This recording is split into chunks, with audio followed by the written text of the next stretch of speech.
Hey guys, today we're going to be jumping into a top 10 characters in Dragon Ball Legends video. This is going to be the October 2024 edition.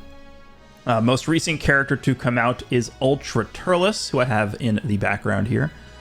And I think there actually has been a decent meta shift since the release of Turles alongside the Tree of Might Goku. So for the first time since the 6th anniversary, we will actually see, I think, a decent shift. It's not an anniversary or Legends Fest level meta shift, but finally some movement amongst the top characters, so just brace yourselves for that, I would say. And typically, as I like to discuss here, all characters are considered at 14 stars, best teams, best equips, best situations possible. This list is going to be a consideration of the top 10 best characters in the current meta environment, not simply who the best characters are on an individual basis. And these rankings are all considered based on my individual experience, so I like to play the game via standard mode, so this is not going to be considering rankings that would have anything to do with proud mode. And also I play the game in Japan, so a lot of my experience, all of my experience essentially with this meta that we're in right now is based on the Japanese meta. So with that said, let's go ahead and jump into the list, and we'll start with number 10, and we will move through things rather briskly. Okay, coming in at number 10 on the list is going to be Golden Frieza. Ultra Golden Frieza is a character that really has almost always, just for the past, I would say since like part 2 and part 3 of Anniversary, has always been hovering around sort of this spot on top 10 lists. He's obviously, a character that is going to age, probably continue to age pretty well just because of the comeback mechanic. We now have a character that has a second comeback mechanic in the game with Ultra Turles. I will say, though, that I think there are quite a few characters you can kind of interchange between, I would say, spots 9 and 10. Like, there's a lot of other characters that aren't going to make the list that you could maybe slide into number 10 or maybe slide into number 9, and I think there's a lot of interchangeability there. But I think Golden Frieza working really well with Ultra Turles is one of the reasons why I decided to put him at number 10 here. I think having 2 comebacks in your team is really, really insane, especially when you're fighting against characters like Fusing Super Vegito, who, I mean, at some point you're just gonna have to accept that you're gonna have to Rising Rush, a comeback character, and that's just the way it is. But having the Rising Rush protection with the comeback, him having a lot of, I would say not like exceptional damage anymore. It's insane if we think about the fact this guy came out in March, and we're only 7 months later, and it's like it feels like his damage just isn't that crazy anymore. It still is good, but it's not to the level where it's like you get comboed from this guy once and you basically lose the game, which is how it was when he first came out, right? But yeah, I think one of the reasons why I have this character on the list instead of maybe a character like Garlic Jr., who, spoiler, didn't make the list, is they kind of fulfill a similar role on a movie setup. Like if you run Yellow Goku, Turles, and then like Garlic Jr., for example, versus running the same setup, but instead of Garlic Jr., you run this Frieza. This Frieza is kind of fulfilling a similar spot to Garlic Jr. Obviously, Garlic Jr. is a much more defensive character than this guy, but I don't think a team like Movies with the Turles and Goku combo, they don't really need more defense. You're much more in demand for offense. So that's why I think this Golden Frieza more so fits the bill for the team. And then he also has the comeback, of course, which I mentioned already. But, double card draw speed, combo potential, just raw damage with the ultimate AoE damage. The blue card hits pretty hard still, easy covering all the green. I think this guy definitely deserves a spot on top 10, especially with how good Movies has become thanks to the last 2 banners. So I have Ultra Golden Frieza at number 10. Let's move on to number 9. Okay, so number 9 is going to be LF Super Baby 2. I still think this guy can fit really well on GT alongside Super Saiyan 4, Gogeta, and Omega potentially. On my last list, I did have Super 17 at number 10, but obviously with Turles now, it's a lot tougher to make great use out of Super 17. He's still a good character, but when you get like a monster blue character like that, we saw a similar thing with Super 17 when the anniversary first started, and we got the Fusing Super Vegito, right? It's like, okay, well now it's kind of tough to use Super 17, and it definitely feels the same way now with Turles out. The one thing that this baby really has going for him in this meta is there are very, very few good red characters. I think I mentioned this in the last video as well, but it's like that's really the one thing I think that's keeping him in this, around this area, 7, 8, 9, 10, somewhere in that range. I think that's why this Super Baby 2 has been able to maintain the spot for so long. It's just they really don't want to give us good red characters for whatever reason.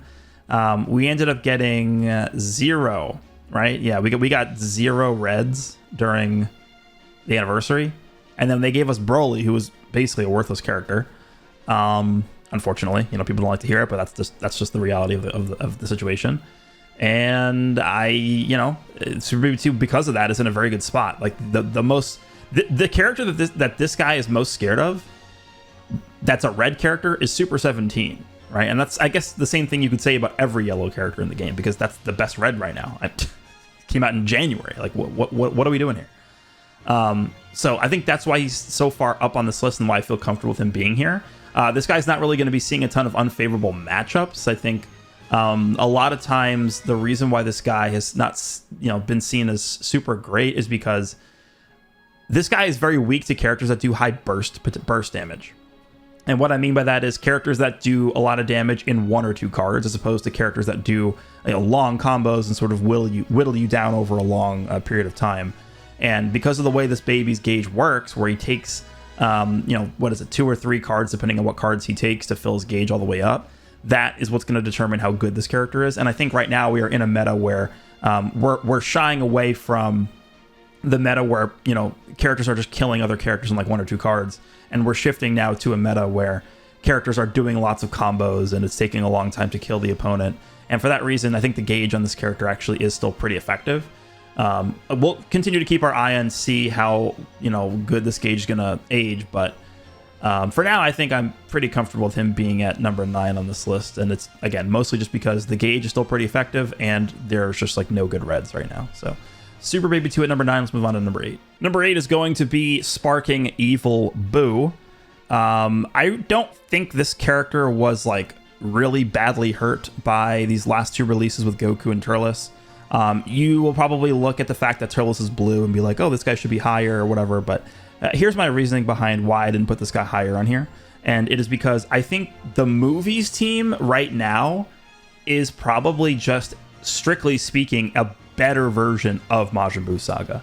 They essentially structured the current movies team, with the core being Turles and Goku, to just be a better version of the Buu Saga team. That's basically what it is. And so it almost doesn't even feel like there's merit in running the Buu Saga team. Of course, the team is still very good. And I would actually argue that I think the Buu Saga team at this point certainly is more effective in going head-to-head with movies than GT or Fusion Warriors. So in the prior video, I was talking almost the entire time about how I felt the 3 best teams in the game were Majin Buu Saga, GT, and Fusion Warriors. And I think I probably would have given the edge to GT as the best team in the game last time. Or Fusion Warriors was up there as well. But I think Buu Saga at this point certainly has pulled ahead, maybe, of GT and Fusion Warriors, like pure Fusion Warriors. But it doesn't feel like there's really a purpose in running this Buu team. When the movies team is basically, it does everything this Buu team could do, but better, which is insane. But I still think this character is a very effective unit. He's one of the reasons why Buu Saga was and is still as good as it is. I don't need to go through everything this guy does. I mentioned everything in the last video that we did. And if you guys have fought the Buu Saga team at all, which I'm assuming that you have at this point because it's pretty common, at least for me, it's pretty common. This guy is the most annoying character on the team for sure. And I think they specifically designed this guy around the fact that he will be the character holding the team together and sort of orchestrating how the team works. So I feel pretty comfortable having Evil Boo at number 8. Let's move on to number 7. Okay, number 7 is going to be fusing Super Vegito. This is probably the first big change that we'll see in this video for the characters on here. I don't know how many people are going to react to this. I think Super Vegito is still an incredibly competent character. And I guess I could maybe see him jumping up like 1 more spot, but I feel pretty good about him being like 6, 7, somewhere in that range. Main reason is because there are now very, very few opportunities for this character to have their guaranteed Rising Rush kill somebody. And that is a lot of the value this character gained from just existing, right? Before we had Turles release, before Tree of Might Goku came out, you would, a lot of times, and I even have this in my God rank, I'm not sure which video is going to go up first, this video or my last God rank grind. I used this character in my last God rank grind, and there were many fights where this character simply comboed into a rush and just won the game by themselves, which is still something they could do, but it's going to be far more infrequent now when we have characters like Turles. You're seeing characters like Omega Shenron being in more matches. You've Ultimate Gohan, who's like in every team now too. So I just think it's a lot harder to get value out of the rush, and I think a lot more times than you used to, you'll actually be just using the rush as soon as possible with this character. And you're going to have to just live with using your rush against Indestructible. You're going to have to live with using your rush against Comeback. You're going to have to live with using your rush against like Ultimate Gohan's like First Life or whatever, right? So I think there's a lot less value to be gained out of the guaranteed Rising Rush hit. The second reason that I have him at number 7 too right now is because Tree of Might Goku, I think one of the strongest things he's able to do is to destroy enemy Dragon Balls multiple times in the fight. Now, granted, this character is immune to Dragon Ball destruction when they're on the battlefield, but they're not always going to be on the battlefield. And a lot of times you're going to be wanting to collect Dragon Balls with other characters that aren't this character. So if you're, using this guy on like, I don't know, let's just say like a Fusion Warrior team, you have Omega Shenron or whatever it is, and you're using Omega Shenron to sort of combo for a long time and collect Dragon Balls, a lot of the time where you're comboing with Omega, you're going to have a Dragon Ball or 2 or 3 destroyed by Tree of Might Goku, and that's going to significantly influence how fast you're going to be able to Rising Rush with this character. And I think that does actually play a lot into how effective this character is. I had matches when I'm using this character recently, post-Turles release, where Tree of Might Goku is killing my Dragon Balls, and I'm not able to get a rush, even though I'm comboing for long periods of time until like 80, 90, 100 counts into the fight. So I think that actually does play a significant role in how strong this character is. Needless to say, they're still very, very good. They're an extremely capable character, even pre-fusion, which I think is one of the reasons why they've aged much better and seen a lot better of a performance than the fusing Gogeta Blue did. But I feel pretty comfortable in dropping them a few spots from the last list just because of the environment, the way it's shifted, with more characters having access to ways to survive their guaranteed Rising Rush. So I have fusing Super Vegito at number 7. Let's move on to number 6. Okay, so number 6 is going to be Zenkai LF Kid Buu. Don't think there's much that needs to be said about this guy. I think this character might be one of the least impacted units on this list as a result of Turles and Tree of Might Goku releasing.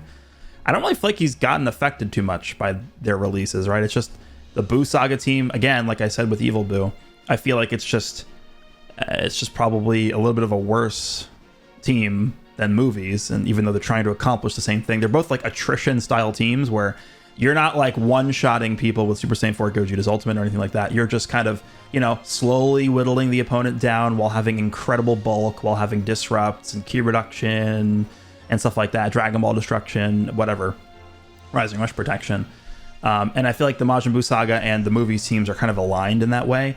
I just think, in my experience so far using both of the teams and playing against both of the teams, that the movies team does those things to a more effective level than the Buu team does.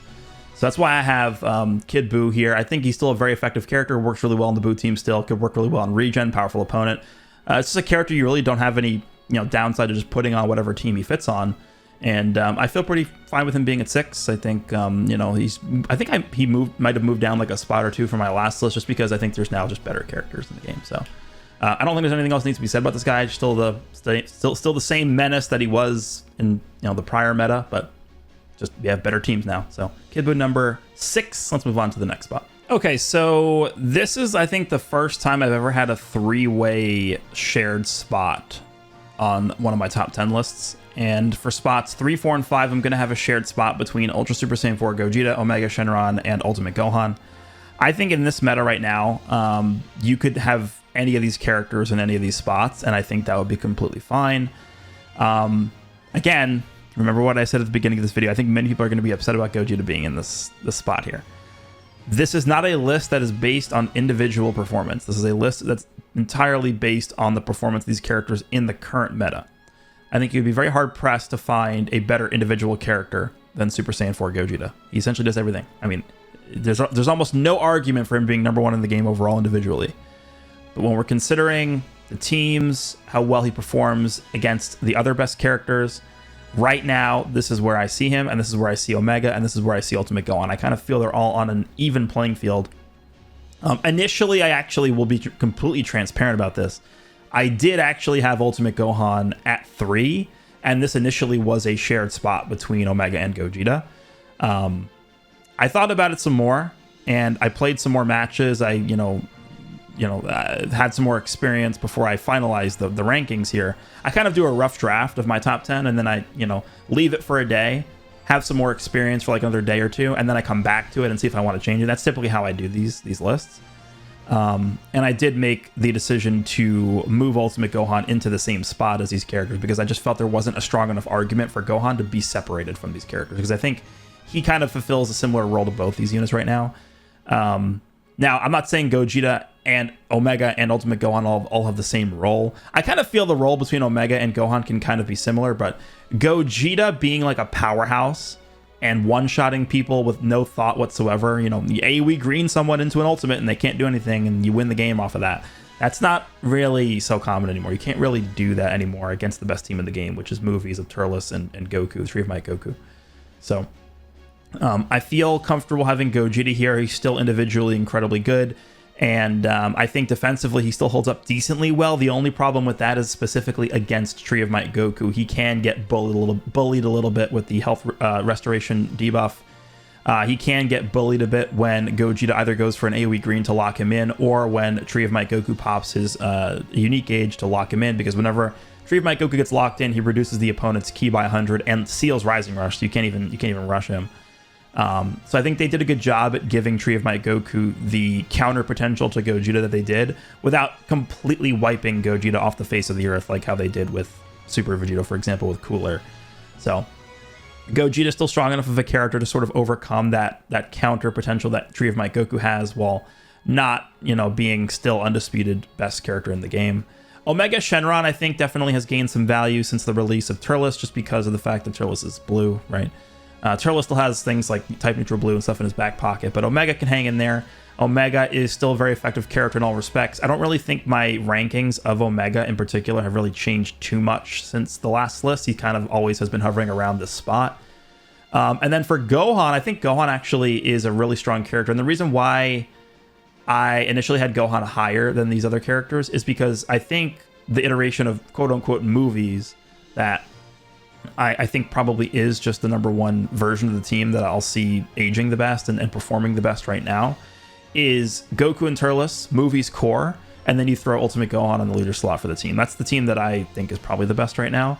And so because Gohan makes the cut as the leader for that team, I had him a slot above these characters. But when we're directly comparing him with these other units and what their roles are and how they're performing, I don't think there's a massive difference, because when you actually use that best team in the game, what I think it is, and I actually did a video on this, I'm not sure which video is going to go. I think this video is probably going to go before that one does.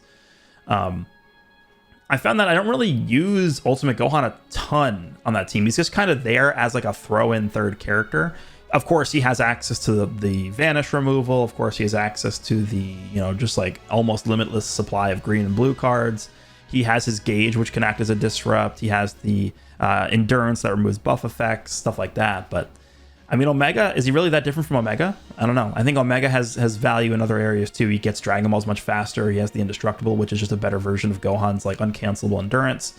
Omega gets double card draw speed much faster. He gets cover and all easier. What else? Omega has his ultimate, which I think in a lot of cases you're much more comfortable spending Omega's ultimate to get rid of Tree of Might Goku's buff removal than you are with Ultimate Gohan, because at least you're still going to get value out of Omega's ultimate, because it's going to buff the other ultimates that your team has. So I think all three of these characters have very strong positives and some negatives right now.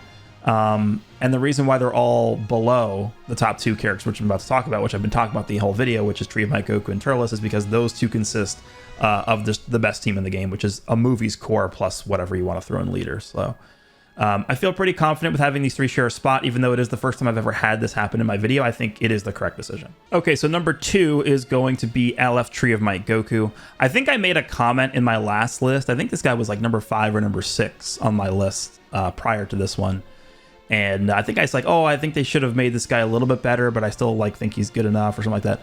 Well, now that we have Ultra Turles in the game, I understand why they made him the way that they did, and I don't think that they needed to make him any better. So I think he's very well designed the way he is. This is a character that is not just your traditional, okay, he's a very good defensive character. Okay, he's a very good offensive character. He's kind of like a mixture of everything while also supporting and disrupting. Like, this is a very, very strong unit. And I think the area of this character that has impressed me the most is his ability to, I guess, do things on standby, right? Remember, this character's unique gauge is a unique gauge that fills up when your allies take hits. It's not just when he takes hits. He has additional effects that happen when he takes hits. I think it's the card destruction happens when he's on standby. Or sorry, the card destruction happens when he's only switched in, and it doesn't happen when he's on standby. But you still have things like Dragon Ball destruction. You still have things like the sub count reduction when he's on standby and the gauge is filling up. So he's providing value even when he's not on the battlefield. And I think one of the areas where he's really effective is just the fact that we have still two really powerful purple characters in very, very high frequency floating around PvP with Ultimate Gohan and Super Saiyan 4 Gogeta. And I think this character does a very good job at curbing both of those guys, because you can go back to the list that I made before in the last top 10 list, the last rankings I did. I think it was Gogeta and then Gohan as number 1 and 2. So the fact that this guy was yellow is really helpful. The HP restoration debuff is really helpful against Ultimate Gohan with Endurance, and of course with Gogeta because of the gauge filling up and being below half HP healing him up.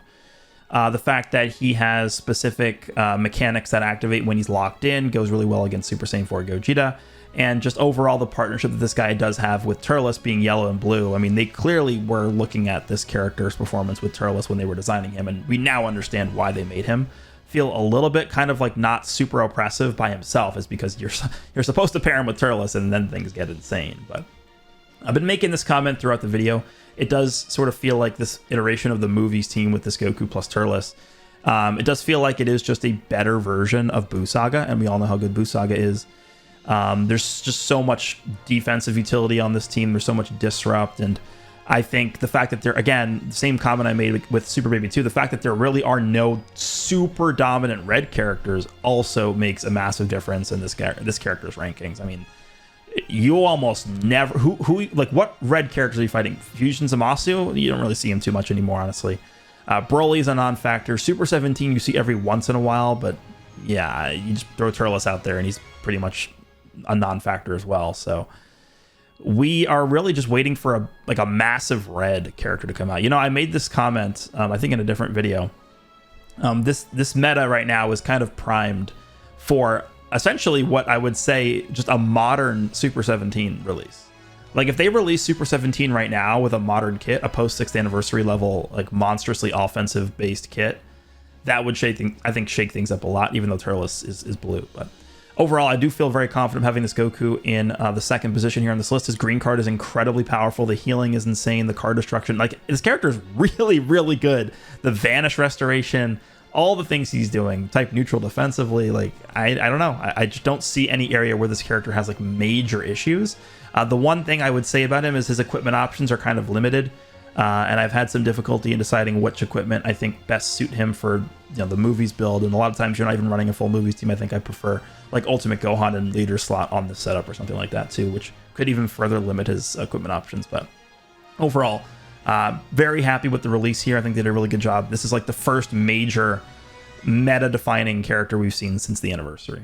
All right, so coming in at number 1, we have Ultra Turles. If you asked me at the beginning of the Z Movies campaign who I thought was going to be number 1 in October, I would probably not say Ultra Turles was going to be the character at number 1 on this list here. But I think it's pretty... If you guys have played, you know, at least a decent amount of matches this season, you understand that this character has had a massive influence on the meta environment overall, right? I think, you know, if there's no other way you're going to judge who the most meta defining and meta influential characters are, just look at how they've shaped the meta, right? Look at how the dynamic of each match has shifted as a result of this Turles coming out. If you have a Turles on your team and the opponent has a Turles on their team, odds are the match is going to timer. I mean, there's almost no way the match is not going to timer. You got two of the most ridiculous comeback mechanics, especially if you pair this guy with Tree of Might Goku, which is, for all intents and purposes, what I'm assuming you're going to be doing with this guy being at number 1 on the list. Remember, one of the conditions of this ranking is all characters are considered on the best teams, and I think this character's best team certainly is at least paired up with Tree of Might Goku together. So the combination of this guy plus Tree of Might Goku fulfilling like the best core we've seen in this game since the anniversary. Yeah, I mean, there's just nothing really much else that needs to be said. This character has insane bulk. The healing he does every single time he gets hit. He gets double card draw speed extraordinarily easily because he's drawing green cards every single time he shows up. Well, I think it's the first 2 times. You could even decide, and I've actually found this to be a pretty effective strategy, is you lead with Turles, and he guaranteed draws you a green card, and you can just feed the green card if you want to Tree of Might Goku, get the double card draw speed and stuff like that, get the cover null going, get a full hand of cards, like, and then at that point, you a lot of times are just gonna have a Rising Rush ready, and yeah, I mean, the combination is just ridiculous. You have the Tree of Might Goku on the standby, who's filling his gauge up and providing buffs and debuff effects to the opponent. You have Turles, who's basically unkillable. Turles gets his Vanish back, draws green cards, type neutral after his comeback activates. The one downside to this character, for sure, is the fact that he has no subcount manipulation when the opponent uses a big attack, so an ultimate or a Rising Rush. Whereas someone like Golden Frieza or Omega Shenron, who have comebacks and indestructible mechanics, they themselves reduce their own subcounts when those things happen, but Turles does not, which I think is even more of an argument to be made for the Tree of Might Goku, because remember, Tree of Might Goku reduces ally subcount by 5 when he gets Rising Rush or Ultimate. So, yeah, there's a lot there.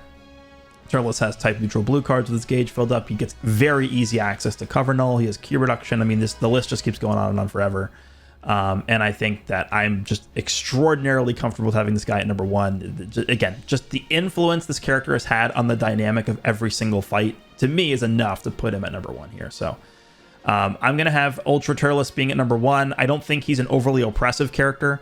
I think there is certainly an argument that this character is not... It's not like when Ultra Super Saiyan 4 Gogeta came out. It's like, okay, if you don't agree that Super Saiyan 4 Gogeta is number 1, then you're like an actual lunatic. Like, it's not that... It's not to that degree, obviously. But, if you're using characters at 14 stars, you're fighting against other players that have characters at 14 stars... We are in one of the slowest metas we've ever seen, and there's a very obvious reason for that, and it's the character on the screen right now. So I'm going to have Turles at number 1, and let's just quickly go through the overall rankings here before we end off. Number 10, we had Ultra Golden Frieza. Number 9, we had LF Super Baby 2. Number 8, we had Sparking Evil Boo. Number 7, we had Fusing Super Vegito. Number 6, we had LF Zenkai Kid Buu. So 3, 4, and 5 were a shared spot, triple shared spot between LF Ultimate Gohan, LF Omega Shenron, and Ultra Super Saiyan 4 Gogeta. Number 2 was LF Tree of Might Goku, and number 1 was Ultra Turles. So let me know what you guys think down below. Do you guys agree or disagree with any of the placements in this list? Hope you guys enjoyed this, and I will see you all in the next one.